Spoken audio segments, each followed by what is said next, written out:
$1 million agent, it's not everyone's journey, Dan. Yeah. It's only if you really want it. Everyone does ask me, and I had Tom Panos ask me the other day, what makes you successful? And I said, I went through... Let's talk about the mindset of an agent. What do you see in these agents? Like, what is it about them that now makes them the $1 million agent? Their tenacity, never give up attitude, service, commitment, discipline, follow through, all of those things. What did you have to focus on in your first year as a business owner? All I did was transition from the P to the T. What were some of the biggest challenges of now owning your own agency? People. Agents, welcome to the Get Keen podcast, your number one destination for learning how to get the most out of your real estate career. I'm Dan Lee, founder of Plum Property, one of Queensland's largest independent real estate offices, and Plum Partners, where we've helped dozens of agents create, run and grow their very own agencies. On Get Keen, I chat to high-performing agents, principals, and agency owners, so you have the tools, strategies, and insights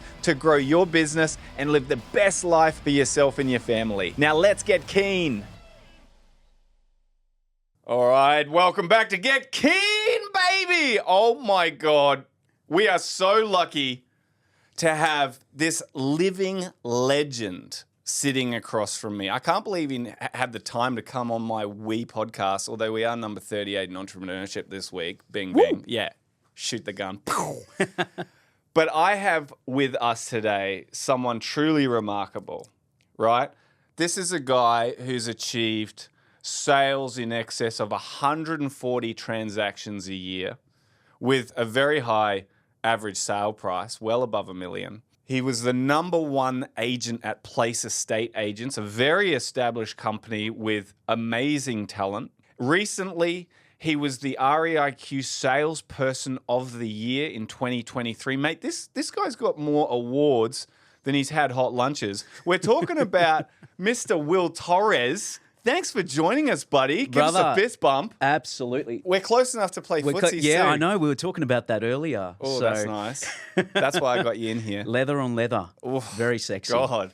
This is the X-rated version of the Get Keen podcast. Oh, Will, mate, I've been so excited to have you on. You're one of those guys that hasn't just been good at one thing. You've been good at a lot, and you've gone through a huge journey. Mate, I'd love to know, and the audience would love to know all about it. When did you start? What was it like in those first few years? How did you get the ball rolling? And then when did it start really getting heated up for you? What did you do to scale in place, to scale your business, to get to those big numbers? And then I'd like to go into that journey of you transitioning, not the new age transition, but into business ownership. Yeah, sure. Right? Absolutely. Take us back to the beginning, mate. So, look, I've been in real estate 21 years. So this is my 21st year in the industry. Most know of my journey and my story being a refugee coming from nothing and learning everything in this country. So the language, I didn't speak any English. Where are you from? So El Salvador, Central America. Okay. So a third world country. Yeah. It's getting better and better because there's a new presidency there, and he's obviously cleaned up the country, which is, I think, voted, if I've got it right, the third safest country in the world now. So he's it's had a massive change in the last 10 years. But when we came, we were refugees. Bob Hawke was in Parliament at the time. So I was here in 1988. I was 5 years of age. I guess everyone can now guess my age. Mm-hmm. My mother went from working in government to then working in, obviously, cleaning houses. She was cleaning 3 houses a day just to put us through school. Did they speak English? No English. Yeah. Like she spoke, so it was my mother, my grandmother, my sister and I. Oh, wow. And that was it. So we then lived in public housing because we didn't have much money. We had to flee the country and come to, we had 3 options. We had Canada, Sweden, or Australia. And my mum picked the furthest country from where we were from. So we came here and we didn't know much. I mean, I had to repeat grade 1 because I was speaking in Spanish to the teachers. Mm-hmm. So that was my journey, and I think it was a lot to do with the war that happened in El Salvador at the time, from the mid-1970s through to the early 1990s, as obviously that war started to sort of die off. We sort of started to, my mother wanted to get more, I guess, a better future for her children, a better future for herself. And it was extremely difficult for her to leave her country where she was being paid well. But then she could see that was no future for us, my sister and I. So she made the sacrifice of coming to a country that at the time there was no technology to sort of do Google Translate. There was none of that. So even an English dictionary didn't help. So she went from that to then living in public housing for, I think, 18 years of my first, of my life as I came here. And then she said, I'm going to get you through private schooling. And I said, okay, that's fine. I'm happy to go to public schools. And she's like, no, no son or daughter of mine is going to go. And there's nothing wrong with that. She just wanted the best education for us. And as I mentioned to you earlier, for me, I wasn't great as an academic sort of student. I was great. I was very creative. I was very out there. I was very personal, like very engaging with obviously my staff and my team and what I do now, but also the students that I grew up with. And then she's like, I want to put you into private schooling and I want you to be really good at either becoming a lawyer or becoming an accountant or something like that. And I was like, it's not for me. So long story short, I ended up finishing school, thank God. And then she's like, why don't you get into real estate? And I said, what's real estate? And she's like, you sell houses. And I was like, what is that? Like, explain it to me. And she got into detail and she's like, why don't I just pay for you a course at the REIQ and you can do your certificate of attainment and be a real estate agent. How old were you? I was 21. Okay. So I was like, okay, I'll go into real estate. So we did that. And I thought, well, it's better than being a used car salesman. And no offense to anyone that's selling used cars. I think obviously they've gone up in value over He's that lying. time. You're all scum. Keep going.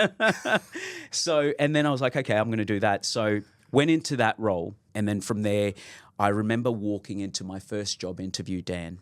And I had no fashion sense. I mean, this has taken years of improvement to obviously get color coordination. Yeah. Back then, I had a mustard colored shirt, a black tie with yellow swirls, and then I had a jacket that was far too long that exceeded my sort of fingertips, and then trousers that were too big.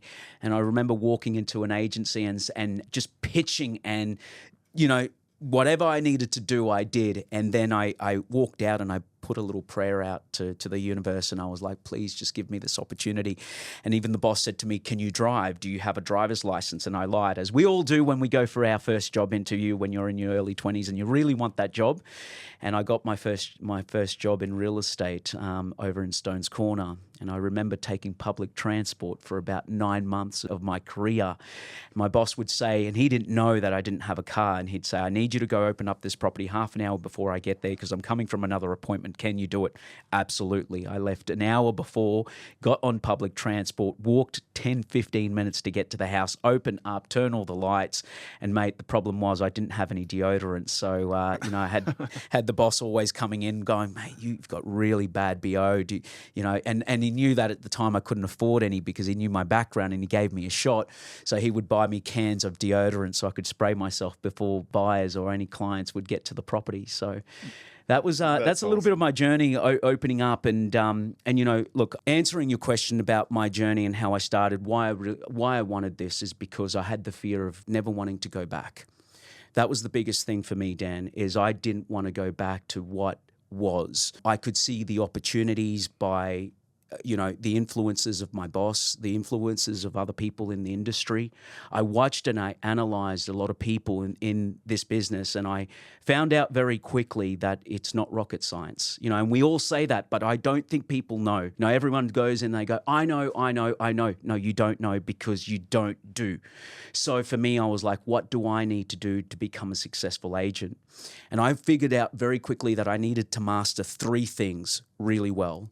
And I mastered the phones first. So I needed to know I had to be confident on the phones, and it's all on your delivery and how you project yourself through that phone call. Because if you go in monotone, you're going to find yourself that they've had 10 other calls from 10 different agents and it's the same shit. So where I was going in there, I was getting their attention immediately. So I would keep them on the phone longer. So that was one thing I mastered. Can I ask, how did you keep their attention? It wasn't so much the product knowledge. That did help. That does all help. Mm-hmm. All of those 1%ers add to 100%, I say. Mm-hmm. But it was all about your delivery. That's how I kept their attention. If you walk around the room, any office, including mine, you get the odd individual that's got their head down, shoulders tucked in, and they're whispering like they're doing a 1-900 call. So you really, for me, the way it worked for me is having my chest out, shoulders back, and pretty much shouting, not deliberately, but expressing my voice so they could know, they knew who they were talking to. I got their attention from the minute they answered the phone. And that's something that I coach my team to do because it's so important. And I would have people when I worked at other agencies, when I would make a mistake, they would laugh, and, oh, he made a mistake. He didn't say the right thing. They hung up on him. But it just made me better. I remember one of my first phone calls that I made, I had a guy, I rang him. I stumbled over my dialogue. I stumbled over what I was trying to get across. And he said to me, Will, this conversation is now over. My word of advice to you is practice your word and your dialogue and what you want to say clearly and concisely, and then ring me back. And he hung up. Now, most people would put their head in the sand and walk away and not make a call for a day, even a week. It would think that their life is over. I went back and I said, shit, I'm going to be better at this. I'm still alive. I'm still here. I didn't cry. I didn't get offended. I took it as a positive, not as a negative, to get better and not keep bitter to someone who gave me advice and, yes, hung up the phone because the information that I was delivering was not to his liking. This is absolute gold. So, not being scared of rejection, and agents, Will Torres, just showing the passion and the intensity in his phone calls and bringing out their energy is how you get a better response on the phone. So what was that second thing that you knew you had to be good at? Well, the second thing was engaging with people, emotional intelligence. I think that's really important. I think that a lot of real estate agents don't actually practice that. I think some of us get into this business and we're introverts, and there's some successful introverts, but I learned that I had to be an extrovert. I learned that I had to be out there because, truth be told, this is obviously, I haven't said this in any of the podcasts, but I am a bit of an introvert when it comes to big crowds outside of real estate.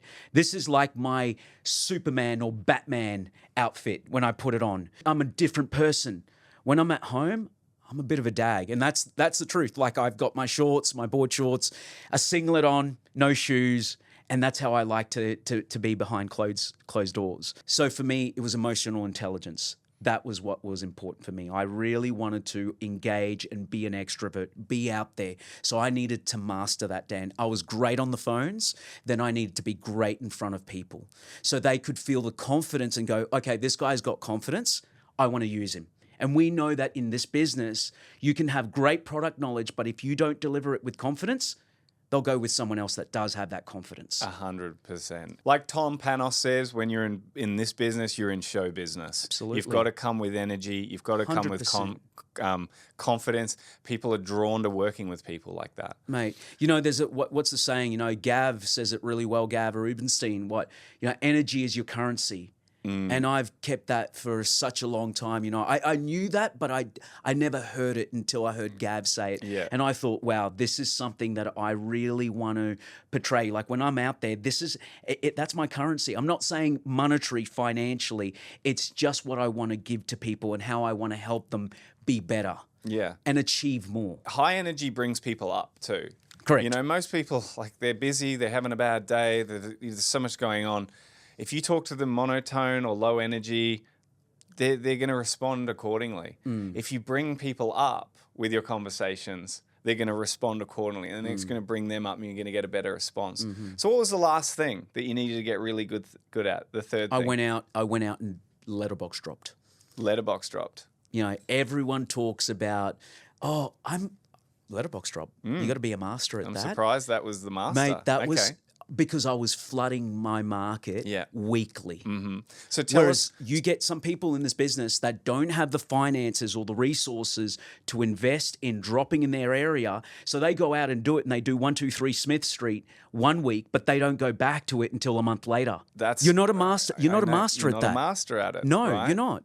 I've talked about this where letterbox drops, if you do them once off, they're useless. You have to be really consistent and drop the same letterboxes 26 times a minimum per year. Yep. To be a master at it. How often would you do it? Every week. Every week. Every week. I would go out, Dan, every week on a Sunday, on my day off, and I would go out there and I would have piles of magazines or piles of DL cards at 11 a.m. and I'd drop for 3 hours straight. How many homes? The area I was doing, there was just one pocket, was about 376 homes. Yep. That was for that pocket. But how many homes in the area that I service is just shy of 5,000. So the drops that you would do would go to 5,000? I wouldn't do it to all 5,000. I would do it to about 1,000 or just over 1,000.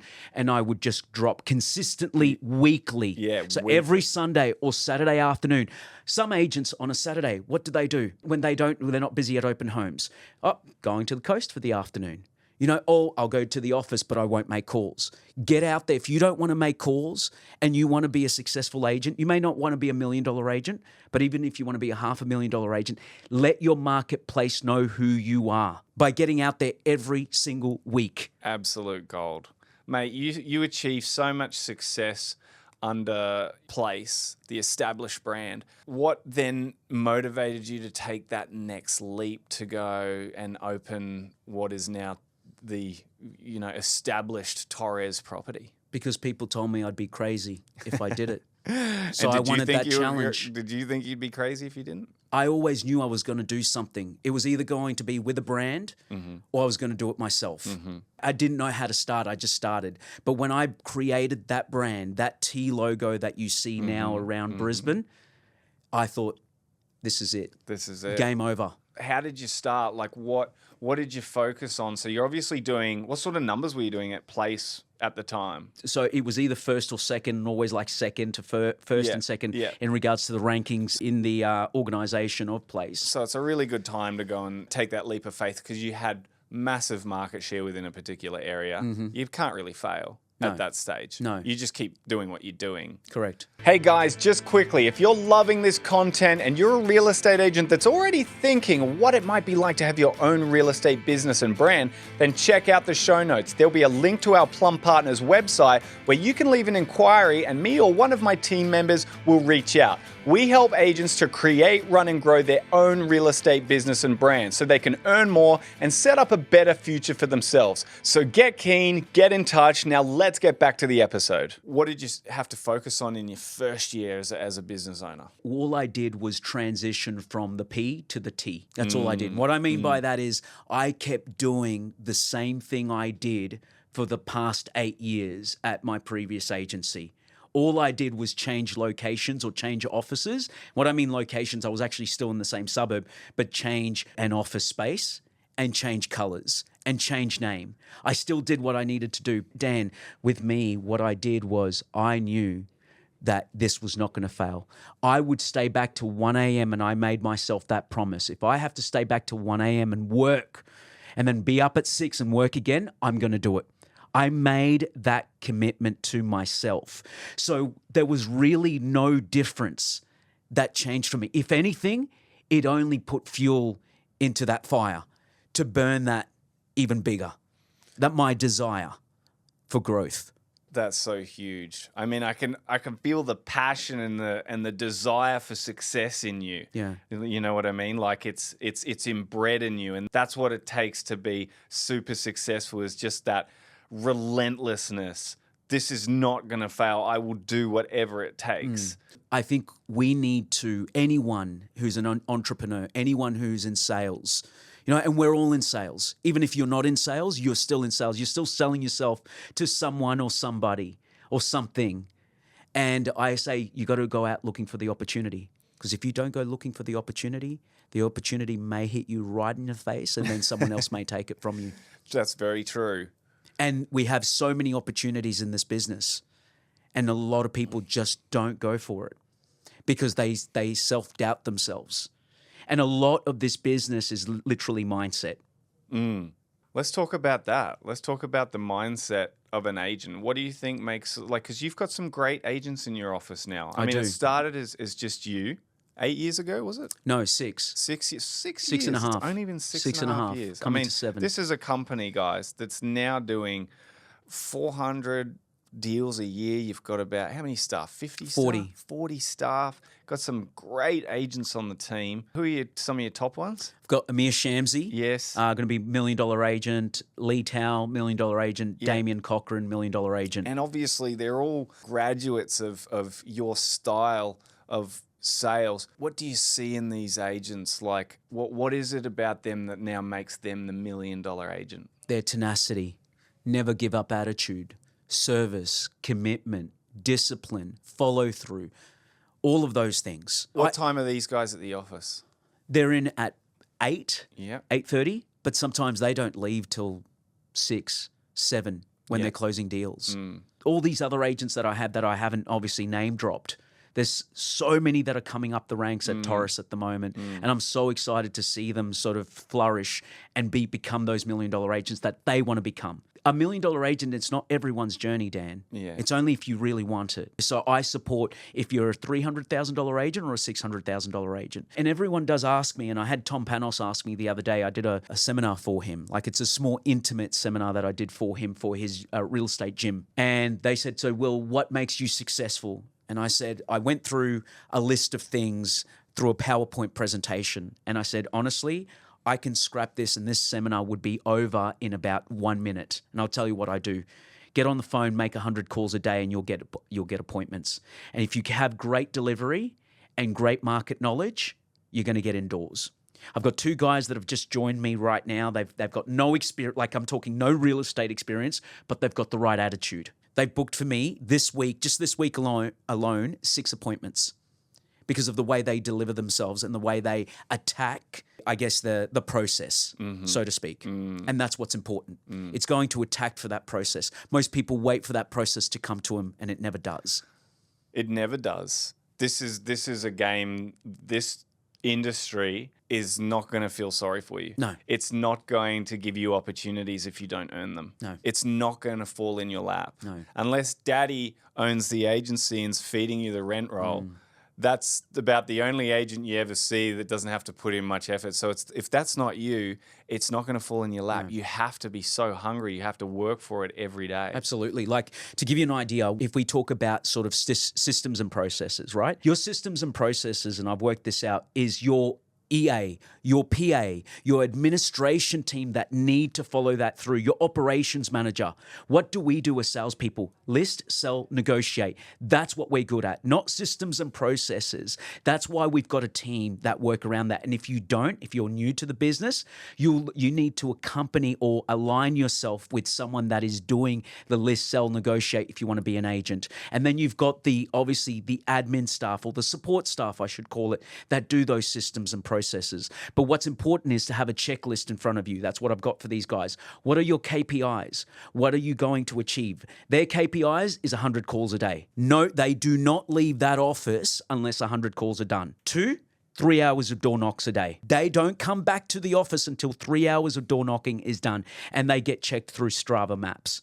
So you need to have that system, that process for someone who's coming as an agent and following through and having fun with it. Because if you're not going to have fun with it, then you're done with it. Oh, I like that. Where did you get that? If you're not having fun with it, you're done with it. Write that down. Mate, this is absolute gold. I could talk to you for 2 hours about these topics, but there's only 6 minutes left. So I want to ask you some questions about building teams, because you're obviously very good at that. You've built your own sales team within place. You then went out and started Torres. You've built a team around you, and now you're building other teams within the Torres brand. So many agents I see, they really struggle to make that move to hire an associate, and then when they do, they don't really know how to work with the associate properly. Mm-hmm. When did you get your first associate, and how do you set them up to be successful on your team? So my first associate probably came, I had an assistant first and then an associate second. When should an agent get these? 300,000. Once you write 300,000 GCI, you need an assistant. Mm-hmm. You need to get yourself an assistant. If you don't have a sales support in the office that the office contribute to that agent for their support, they need to get an associate or an assistant at about 300,000. Yeah. But for me, Dan, I think for any agent out there, you got to ask yourself, are you an attraction agent? Are you attracting enough business out there to then help your associate to leverage off the back of your 5, 6, 10, 15 listings? Like if you're going to sit there and go through your phone and go through social media, and this is probably a good example to engage with your market or your viewers, Dan, is guys, pull up screen time on your phone, or if you've got an Android, whatever that is, but on an Apple phone, put up screen time. Look at what you're spending your hours doing. Is that on social media? Is that TikTok? Is that Instagram? Is that Facebook? Or is that phone calls and getting on emails? Because with that, once you've got enough, you can then help others because you lead by example. My whole purpose of this and question to that is, are you leading by example? Are you out there making the calls? Are you out there door knocking? Are you out there dropping, or are you engaging someone to drop? Are you working on marketing for your business, or are you sitting there and going through your phone and spending 3 hours on TikTok and who's doing what? So what you're saying is if you're going to get an associate, right, you got to outwork them. You got to show them 100%, what mate. performance, what high performance is all about. And I've seen that before. I've seen agents get associates that are doing, 12, 15 deals, and then they get an associate and they're going home at 3. And the associate's sitting back in the office and they expect them to work really hard. Dan, we're humans. Monkey see, monkey do. Right? They're going to follow your footsteps. If you're going to sit and leave at 3, guess what? They're going to sit around and start pulling out their phone. They're going to start doing non-dollar productive activities. So expect that from your associate if that's what you're going to do. If you don't take this business seriously, you got to fucking marry it. You don't flirt with this game. You got to marry it. And if you marry it, you will get so much in return. Mate, what challenges did you have becoming agency owner? Because it's a lot of extra pressure now. You got all these other things to do. You're not just listing and selling. What were some of the biggest challenges of now owning your own agency? People. It's always going to be people, and I think you can resonate with that it is people. So I think it's those challenges because you've got your clients and, you keep that at arm's length, but when you're working with people every day, there's expectations of you and you have expectations of them.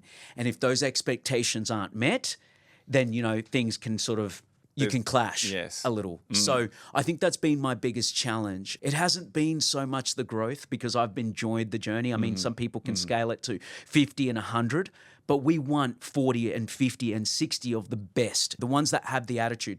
You don't need to come to me with experience. You just need to come to me with attitude, with the best attitude, because your attitude is your altitude. Absolutely. In this business. 100%. So truth be told, I think it's always been my challenge with people. How do I get around that? It's communication. You need to communicate with your people. You need to understand. And I'm getting better and better at that. I'm not saying I'm the best. I'm extremely really good at communicating with clients, but then when it comes to my own people, I've had to learn to get better at that and understand their emotional intelligence and what they want out of this and help them grow. That's a big one. People are going to stick with you if they know they're going to grow. So that's awesome, making sure that you have enough time with each of your people. But it is hard, right? That is a big challenge. I find it a challenge too, when you get to those sorts of numbers of staff, being able to have that personal connection with them all. Yeah. It's tough. Any big mistakes you've made as an agency owner? I always think about what's been my biggest mistake. There's never a mistake in life. There's never a mistake in business. It's just experiences. And if you don't learn or you don't go through these experiences, you will never learn to grow. So for me, it's always been, if I can share with you, it's always been, I wish I did it sooner. But then I look back and I go, if I did this sooner, would I be where I am today? Or would I have left the industry a long time ago? So no, everything happens for a reason and it has its time. But there's never been a mistake. It's all been experiences. That was beautiful. It just took me back in my head right now because I would always say, like, I felt like I was at my old agency for too long, right? And I wish I had have left that agency 5 years earlier and started my business. But then I think, no, I needed to be there for that time and I needed to, get unsatisfied there. I needed to have the experiences with my old bosses that helped me to understand what a good boss and a bad boss is and how I would operate my business in the future. 100%. If I left early, I wouldn't have learned so many lessons from that time where I was stuck around and I was actually unhappy for a period. That part where I was unhappy actually taught me the most about the journey I was about to go on. So that was, I resonate with that. Amen, brother. Huge. Amen. You know, Yeah. I was having a conversation with an agent over coffee earlier this week, and an agent that doesn't work for Taurus, and we were just talking about obviously when we were working at the past agency I was at a place, and we were having a conversation, and I said to him, I said, you know, the things that I learned at that agency are things that I don't do today because they are so important in regards to your growth. Yeah. And I say this to my team and I say to everyone, be better. Don't be bitter. Be better. Yeah, yeah. Because you 100%. learn from that. So that's why for me it's not a mistake. And was I unhappy? No, I've been happy. Yeah, you have your unhappy moments. Yeah. But then you look back and you're like, there's a reason why I was unhappy. But I've learned from that Yeah. in the journey that I'm in now. Yeah, yeah, exactly. It made you a better person, a better boss, a better leader. 100%. To take you to the next level. Mate, this conversation has been so insightful, so passionate, Yeah. intense. You're an intense dude, bro. And I love that. I love that intensity. I just when we talk about this sort of stuff, Dan, I just get passionate about it. Like I think it's fair to say, I think people can see it through their lens, you know, through the lens and on their screens. I'm passionate because I've married it. Yeah. Like I protect this industry for what it does. It gives us so much. And I'm going to be extremely biased that this is the best industry to be in the world. And it's not about the money. You know, it is about the money. Money's good, don't get me wrong. But it's about helping people. Like for me, it really is.